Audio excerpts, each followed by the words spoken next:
बिस्मिल्लाहिर्रहमानिर्रहीम नहमदुहु व नुसल्ली व नुसल्लिमु अला रसूलिहिल करीम अम्मा बाद। बाबु ज़िक्र बाद सलाती। कल हमने नमाज का मुकम्मल तरीका जो है उसको बयान किया था। तो आज से हमारी गुफ्तगू शुरू हो रही है नमाज अदा कर लेने के बाद जो ज़िक्र अज़कार करते हैं उस बारे में। अन इब्न अब्बास रज़ियल्लाहु तआला अन्हुमा क़ाल कुन्तु आरिफ़ु इनक़िताअ सलात रसूलिल्लाहि सल्लल्लाहु अलैहि वसल्लम बित्तकबीर मुत्तफ़क़ुन अलैहि।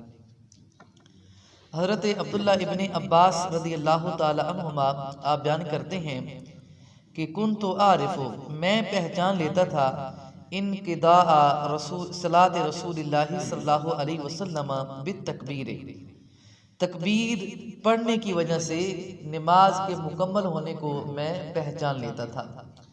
हज़रत अब्दुल्लाह इब्न अब्बास रज़ियल्लाहु ताला अन्हुमा आपका घर मस्जिद नबवी शरीफ के करीब ही था।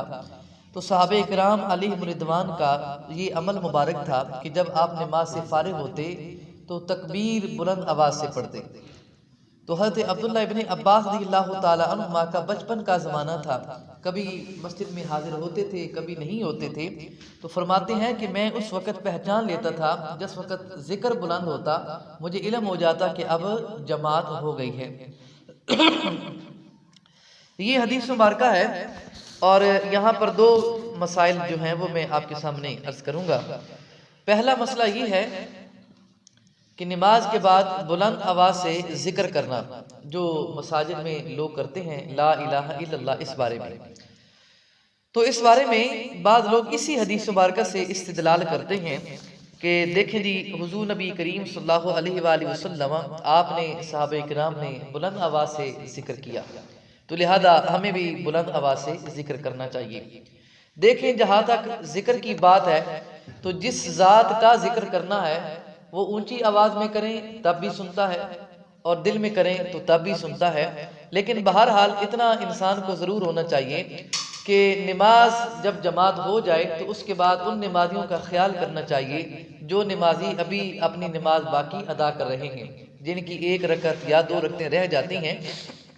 अगर कोई नमाजी नमाज पढ़ने वाला ना हो तो फिर ऊंची आवाज़ में जिक्र कर ले, और अगर साथ नमाजी नमाज अदा कर रहे हैं तो फिर ऊंची आवाज़ में इस कदर जिक्र नहीं करना चाहिए ताकि वो नमाज में भूल जाएं। ये एक दरमियाना रास्ता है। बाद लोग इतनी सख्त मिजाजी करते हैं, वो कहते हैं कि जो ऊंची आवाज़ में जिक्र न करे वो गोया कि सुन्नी बरेलवी नहीं है। तो ऐसी बात हरगिज़ नहीं है। ये कोई अलामात में से नहीं है कि अगर किसी ने ऊंची आवाज़ में जिक्र नहीं किया तो वो आले सुन्नत ही नहीं कहलाएगा, ऐसी कोई बात नहीं है। नमाजियों की नमाज का ख्याल करना ये ज़रूरी अमर है। बहरहाल नमाज के बाद जिक्र करें, लेकिन अगर साथ नमाजी नमाज अदा कर रहे हैं तो फिर आहिस्ता जिक्र कर लें।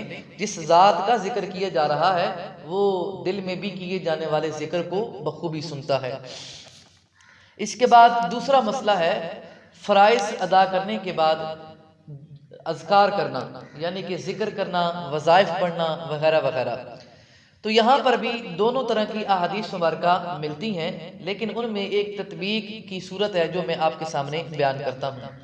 वो फ़राइज़ जिनके बाद सुनते और नवाफिल पढ़ी जाती हैं, उन फ़राइज़ के बाद मुख्तसर दुआ मांगें और मुख्तसर कोई तस्बीह पढ़ लें और उसके फ़ौरन बाद नवाफिल सुनते अदा करें। और वो फ़राइज़ जिनके बाद कोई सुनते नवाफिल नहीं हैं, जिस तरह की फ़जर की नमाज या असर की नमाज, तो इन नमाज़ों के बाद बेशक जितना चाहें ज़िक्र अज़कार वज़ाइफ कर लें, तो इसमें कोई हर्ज वाली बात नहीं है। ये मुख्तलिफ अहादीस मुबारका का एक खुलासा मैंने आपके सामने पेश किया कि वो नमाजें जिनके फ़राइज़ अदा करने के बाद अभी सुनते और नवाफिल बाकी हैं तो उनमें मुख्तसर जिक्र करें, जिस तरह के कलमा शरीफ का विर्द होता है 2-3 मरतबा, या उसके बाद मुख्तसर दुआ बस। क्योंकि दुआ मांगना भी फ़राइज़ के बाद हदीस मुबारका में साबित है, और फ़राइज़ के बाद ये दुआ मांगना उन दुआओं में से है जो दुआ अल्लाह रब्बुल इज़्ज़त की बारगाह में कबूल होती है। तो बहरहाल मुख्तसर दुआ मांगें और मुख्तसर जिक्र करें और बकिया जो नमाजें हैं सुन्नत और नवाफिल उनको अदा करें। लेकिन वो नमाजें जिनके बाद कोई सुनते नवाफिल नहीं है, जैसे फजर और असर की नमाज, इनमें बेशक चाहे जितना मर्जी आप जिक्र अज़कार करते रहें। तो यहाँ आज दो मसाइल हमने पढ़े सुने बयान किए। अल्लाह रब्बुल इज़्ज़त की बारगाह में दुआ है अल्लाह ताला हम सबको अमल की तौफीक अता फरमाए। व मा अलैना इल्लल बलाग।